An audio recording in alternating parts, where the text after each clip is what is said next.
20वीं सदी के दूसरे तीसरे दशक में जब हिंदुस्तान में सिनेमा अपने नन्हे नन्हे कदमों से दस्तक दे रहा था, तब सिनेमा के लिए विषय था पौराणिक कथा, रामायण और महाभारत से लिए गए कथानक। फिर बीतते समय के साथ देश और आज़ादी के लिए संघर्ष कर रहे नायक और उनकी कहानी। आज़ादी के बाद समाज और उसमें आ रहे त्वरित बदलाव भी फिल्मों के लिए विषय रहे। प्रेम और प्रेम से उपजी जटिलताएं तो भारतीय सिनेमा के लिए तब भी विषय था और आज भी विषय है। लेकिन तब कोई सोच भी नहीं सकता था कि खेल और खिलाड़ी भी सिनेमा के लिए विषय हो सकता है। लेकिन 20वीं सदी बीतते बीतते भारतीय सिनेमा में खेल और खिलाड़ी एक महत्वपूर्ण विषय के रूप में सामने आया। भारतीय सिनेमा में इमोशन हमेशा से एक मजबूत पक्ष रहा है, भले सिनेमा किसी भी जॉनर का हो। और खेल तो ऐसा विषय है जिसमें इमोशन कूट कूट कर भरा है। उसमें हार जीत का रोमांच है, खेल में राजनीति है, खेल में देश प्रेम है। खेल एक ऐसा विषय है, खेल एक विषय के रूप में भारतीय सिनेमा को हर वो खाद पानी मुहैया कराता रहा जो इसे चाहिए, जैसे इमोशन, पॉलिटिक्स, थ्रिल, रोमांस। खेल में हर तरह का मसाला मिला हुआ है। लेकिन पिछले कुछ सालों में बने खेल आधारित लगभग सभी सिनेमा बॉक्स ऑफिस पर यानी बिजनेस के मामले में औंधे मुंह गिरे हैं। आखिर क्या कारण है कि हर मसाला होने के बावजूद खेल पर आधारित सिनेमा लगातार धराशायी हो रहे हैं? नमस्कार, मैं हूं निखिल और आज जनता बोध में बात करेंगे खेल पर बने सिनेमाओं के सफलता और असफलताओं पर। बात शुरू करते हैं चक दे इंडिया से। यह फिल्म हॉकी पर बनी थी, जो एक हॉकी खिलाड़ी के कोच बनने और बहुत सी परेशानियों के बावजूद अपनी टीम को विजेता बनाने की कहानी है। और आज यह फिल्म एक क्लासिक का दर्जा रखती है। शाहरुख खान के फिल्मोग्राफी में यह फिल्म एक मील का पत्थर है। जब शाहरुख खान की चक दे इंडिया आई थी तो दर्शकों को इसमें एक रियल हीरो नजर आया था और इसी बात ने बॉक्स ऑफिस पर पैसे बरसाए थे। इसके बाद फरहान अख्तर की भाग मिल्खा भाग आई। यह फिल्म चक दे इंडिया की तरह धमाल भले न मचा पाई, लेकिन दर्शकों ने उसे नकारा नहीं। भाग मिल्खा भाग भारत के महान एथलीट धावक मिल्खा सिंह की बायोग्राफी थी। इसे रंग दे बसंती बनाने वाले कमाल के डायरेक्टर राकेश ओम प्रकाश मेहरा ने बनाया था।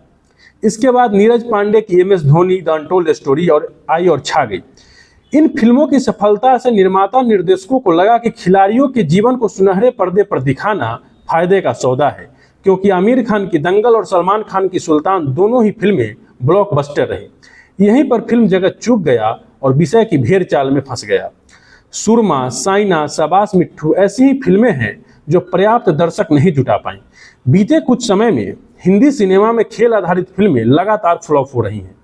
खिलाड़ियों के जीवन पर आधारित बायोपिक फिल्मों से लेकर बड़े स्टार कास्ट वाली खेल आधारित फिल्में बॉक्स ऑफिस पर औंधे मुंह गिरी हैं।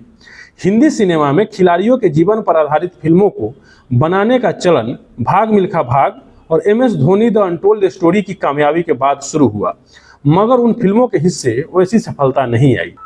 हॉकी खिलाड़ी संदीप सिंह के जीवन पर आधारित फिल्म सुरमा में अभिनेता दिलजीत दोसांझ ने किरदार में अपनी प्रतिभा से जान डाल दी, मगर फिल्म कमाल नहीं कर सकी। कुछ ऐसा ही हाल अक्षय कुमार अभिनीत फिल्म गोल्ड का हुआ, जो भारतीय हॉकी के सुनहरे दौर पर आधारित थी। महिला क्रिकेट खिलाड़ी और पूर्व कप्तान मिताली राज के जीवन पर आधारित फिल्म शाबाश मिट्ठू को तापसी पन्नू का चेहरा और उनका शानदार अभिनय भी फिल्म की नैया पार नहीं लगा सका। एक खिलाड़ी के संघर्षपूर्ण जीवन पर काल्पनिक किरदार को लेकर बनाई गई फिल्म घूमर भी बॉक्स ऑफिस पर बड़ा कमाल नहीं कर सकी। कुछ ऐसा ही हाल परिणीति चोपड़ा स्टारर साइना का हुआ। बैडमिंटन खिलाड़ी साइना नेहवाल के जीवन पर आधारित इस फिल्म से सभी को बड़ी उम्मीदें थी, लेकिन यह फिल्म कब आई और कब गई किसी को खबर तक नहीं हुई। ऐसा नहीं है कि सिर्फ ये फिल्में ही फ्लॉप रही, बल्कि फिल्म जगत के बड़े स्टार जिनकी फिल्में सफलता की गारंटी मानी जाती है, उनका जलवा भी यहाँ फीका रहा। पहला एग्जाम्पल अभिनेता रणवीर सिंह स्टारर और कबीर खान निर्देशित 83 भी अपेक्षाओं पर खरी नहीं उतरी। हालांकि यह फिल्म क्रिकेट की दुनिया में भारत के पहली बार विश्व विजेता बनने की कहानी को दिखाती है, लेकिन फिल्म का ट्रीटमेंट शायद दर्शकों के अनुरूप नहीं था, इसलिए फिल्म भी कुछ खास कमाल नहीं दिखा सकी। दूसरा example Ajay Devgan starrer film Maidaan का है। फिल्म रिलीज भी हुई और फिल्म को समीक्षकों और दर्शकों की सकारात्मक प्रतिक्रिया भी मिली, लेकिन आंकड़ों के खेल में फिल्म पिछड़ गई। फिल्म का बॉक्स ऑफिस कलेक्शन कुछ खास नहीं रहा। कुछ ऐसा ही हाल में रिलीज हुई स्टार अभिनेता कार्तिक आर्यन की फिल्म चंदू चैंपियन का भी हुआ।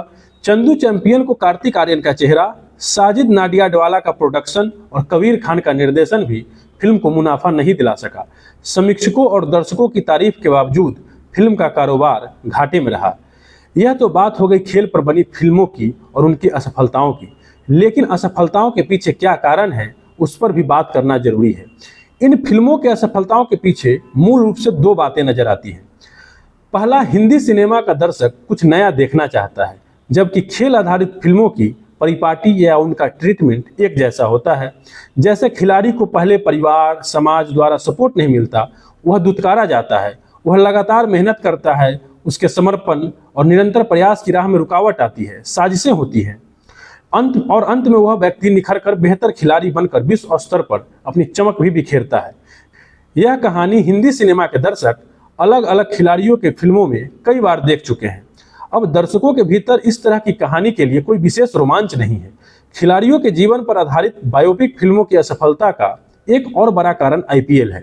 सुनने में अजीब लगे, लेकिन आईपीएल के कारण चारों ओर क्रिकेट का ही बोलबाला है। इसलिए जब अन्य खेलों पर आधारित फिल्में बन रही हैं तो दर्शक विशेष रुचि नहीं दिखा रहे। हालांकि ऐसा नहीं है कि क्रिकेट पर बनी सारी फिल्में सफल रहीं, लेकिन क्रिकेट के चकाचौंध में बाकी खेल और खिलाड़ियों की चमक मध्यम हो गई है। फिल्म इंडस्ट्री को इस पर विचार करना होगा कि वो दर्शकों को क्या नया दे सकता है, खासकर खेल पर बनी फिल्मों में। इसके अतिरिक्त खेल जगत के स्टार खिलाड़ियों पर अगर बायोपिक बने तो दर्शक सिनेमा घर जरूर पहुंचेंगे। जैसे कोई निर्माता निर्देशक विराट कोहली, रोहित शर्मा या युवराज सिंह के जीवन पर फिल्म बनाए तो उसे जरूर दर्शकों का प्यार मिलेगा। लेकिन बायोपिक फिल्में बनाने की होड़ में फिल्म निर्माता किसी भी खिलाड़ी के जीवन पर फिल्म बनाने में लगे हुए हैं। बस यहीं से दर्शकों की रुचि प्रभावित हो रही है, क्योंकि ओटीटी आने के बाद सिनेमा के दर्शकों के पास ऑप्शन की कमी नहीं है। हिंदी सिनेमा का दर्शक प्रबुद्ध है, वह अच्छे कंटेंट का सम्मान करना जानता है, इसलिए सिनेमा के नाम पर उसके सामने कुछ भी नहीं परोसा जा सकता। यदि सोच समझकर खिलाड़ियों का चुनाव किया जाएगा और उनके जीवन पर आधारित फिल्मों का निर्माण होगा तो ऐसा नहीं है कि फिल्में असफल ही होंगी। फिर से खेल आधारित फिल्में सफल हो सकती हैं।